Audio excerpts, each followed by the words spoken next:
2월 2일 금요일, 오늘 10% 이상 급등한 종목과 그 이유에 대해서 알아보겠습니다. 오늘 장은 오후 5시 30분 키움증권 기준으로 코스피 지수는 2.87% 상승한 2615.31포인트로 마감했습니다. 외국인과 기관은 매수로 임한 가운데 개인은 매도로 대응했네요. 한편 코스닥 지수는 2.01% 상승한 814.77포인트로 마감했습니다. 외국인과 기관은 매수로 임한 가운데 개인은 매도로 대응했습니다. 그럼 본격적으로 오늘의 급등 종목들을 살펴볼게요.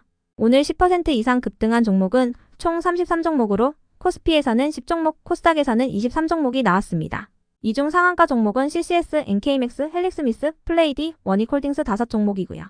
오늘 하한가 종목은 크루쉘텍 한 종목이 있었습니다.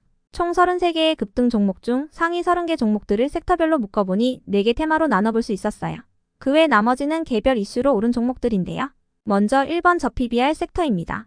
정부의 기업 밸류업 프로그램 도입을 앞두고 저PBR 업종의 수혜 기대감이 지속되고 있습니다. 금융위원회는 특히 자사주와 관련된 여러 가지 제도에 대한 개편안을 이번 달 중으로 발표할 예정이라고 전해졌는데요.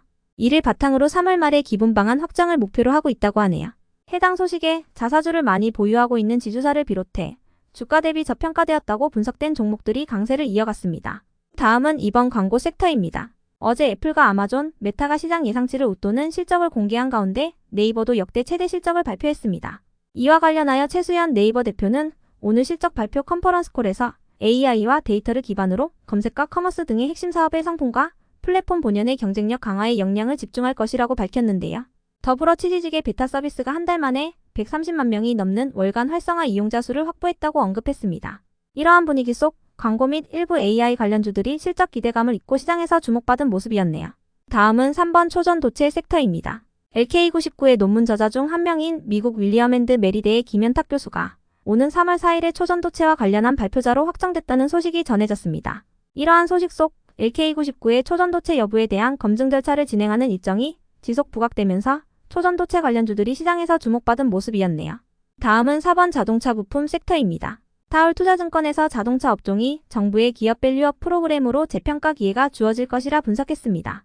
현대차와 기아의 자동차 판매 대수가 전년 대비 2.8% 증가한 가운데 자동차 업종은 평균적으로 PBR 0.6배에서 거래되고 있어 극심한 저평가가 수년간 이어지고 있다고 밝혔는데요. 해당 소식에 자동차 부품 관련주들이 정부 밸류업 프로그램의 수혜 기대감을 입은 모습이었네요. 그 외 나머지는 개별 이슈로 오른 종목들인데요. 먼저 NK맥스는 최근 반대매매 의혹이 불거졌던 NK맥스의 박상호 대표이사가 기자 간담회를 통해 주주 피해를 최소화하기 위해 다시 지분을 확보하는 방안 등을 다각도로 논의 중이라며 최대 주주 지위 회복과 지배구조 안정화를 위해 투자자들과 구체적인 협상 중이라고 밝히면서 상한가로 마감했습니다.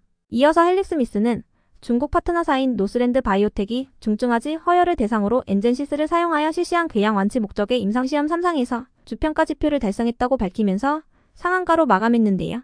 헬릭스미스의 최대 주주인 바이오솔루션과 관계사인 카나리아 바이오 및 세종메디칼도 함께 상승세를 보였던 모습이었네요. 다음으로 HLB 테라피틱스는 최근 HLB의 파트너사인 중국 항서제약이 캄렐리주맙 화학제조 품질관리 실사 결과 리보세라닙에 대한 특별한 이슈나 이의제기가 없었다는 소식이 전해지면서 HLB 그룹주로 강세를 이어갔고요. 이어서 우진엔텍이 상승했는데요. 어제 체코 정부가 신규 원전 사업과 관련한 원자로를 기존 계획인 2기에서 4기로 늘려서 한수원과 프랑스 전력공사의 입찰을 요청했다는 소식이 전해졌기 때문입니다. 체코 정부의 신규 원전 사업 입찰이 한국과 프랑스의 2파전으로 압축된 것인데요.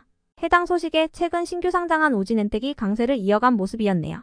다음으로 K옥션은 증권업계가 370조 원 시장 규모로 평가받고 있는 토큰증권 발행 사업을 선점하기 위해 사업 진출을 대비 중인 것으로 전해지면서 토큰증권 관련주로 강세를 보였고요. 이어서 에코앤드림은 최근 전구체 생산의 본격화 및 고객사의 공급을 시작한다는 소식이 지속 호재로 작용된 모습이었네요. 다음으로 GL팜텍은 어제 발표된 호실적 소식이 지속 호재로 작용된 모습이었고요.